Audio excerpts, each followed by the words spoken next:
He was going to the community center. We are talking to Mayor Richard Daley from the city of Chicago. We got an anonymous letter this morning, Mayor, from a teacher in your school system who heard we were doing this show today and knew that you were going to be on, and this was a letter she wrote and didn't sign the name. She begins, as I sit down to write this letter, I was dumbstruck and confused about what to write. I didn't know where to begin, so I'll just write from my heart. Sure. The senseless violence that I've witnessed at Chicago public schools as a teacher is astounding, and I wonder if I've become desensitized. Fights occur almost daily. Students pull the fire alarms, forcing the entire school to evacuate. Sometimes pranks, they start as pranks and turn into fights. When I began teaching at CPS, Chicago Public Schools, I quickly learned the heartbreaking circumstances of my students' lives. Many are angry, confused, and hurt, and they do not know how to deal with the painful feelings. But I believe that Fenger High School, where Darianne went to school, has taken the brunt of the criticism and has become the unofficial symbol and representation of school violence. Fenger is just a microcosm of what occurs every day in some CPS schools and in schools nationwide. Reform after reform has yet to provide many of our children with some education foundation that is badly needed.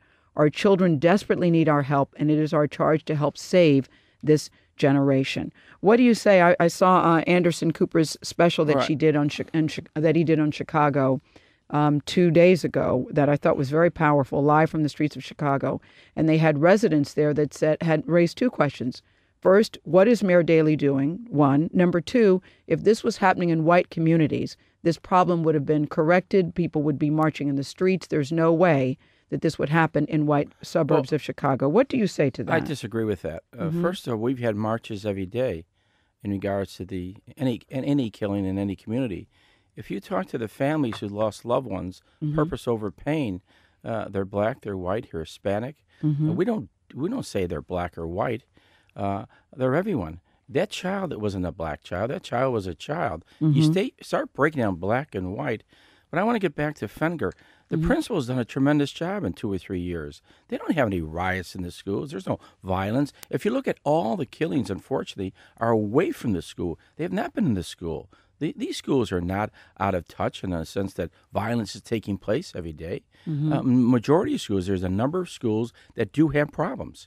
And the problems really stem from the children that have no family life.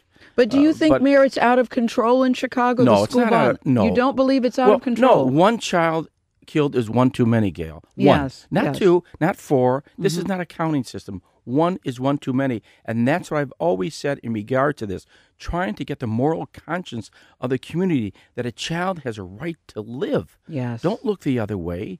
Don't talk about it after the funeral. Talk about it before. March now. Start organizing a block club. Find out where the children are who have no family life, who are out on the street.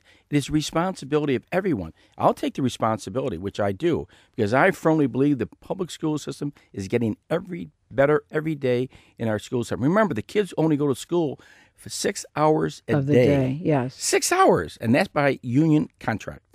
Our numbers. I've always said after-school programs and Saturday programs, and yes, bring more of the ministers and everybody back into the school and make it a community school.